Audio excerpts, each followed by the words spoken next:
علماء النفس والتربية بيستخدموا تربية الحيوانات الأليفة والنباتات في البيوت في تنمية وتعزيز شخصية الطفل، أو في علاج الاضطرابات السلوكية وحالات العدوان الدائم وسلوك الأطفال التخريبي والشرس.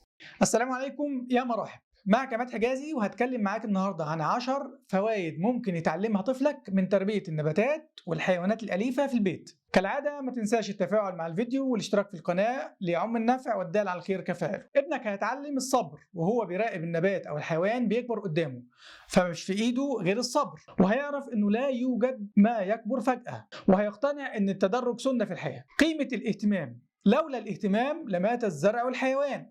هيتعلم إنه بالاهتمام بتنمو الأشياء وبالتجاهل والإهمال بتموت. الاسترخاء والتأمل وحب الجمال، وده هيساعد أولادنا على تفريغ الطاقة السلبية اللي جواهم، وهيساعد طفلك على الهدوء مثلا لما يربي نبات أو سمكة أو سلحفاة. قيمة الرحمة والرأفة بالحيوان وعدم أذية الغير.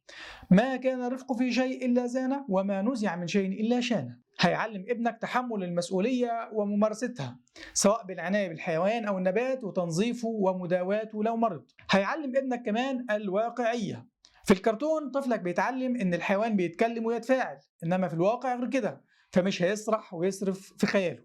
التربية الجنسية، طفلك هيتعلم ويفرق بين أنواع الحيوانات والنباتات وطرق الإكثار. والميزة هنا إن التربية الجنسية هتكون بهدوء وبشكل طبيعي وجاية مع الوقت. هيفهم العلاقة بين الإنسان والبيئة وصيانة البيئة والمحافظة عليها، وهيعرف معلومات جديدة كل مرة بتجيب نبات مختلف أو حيوان مختلف هتربيه.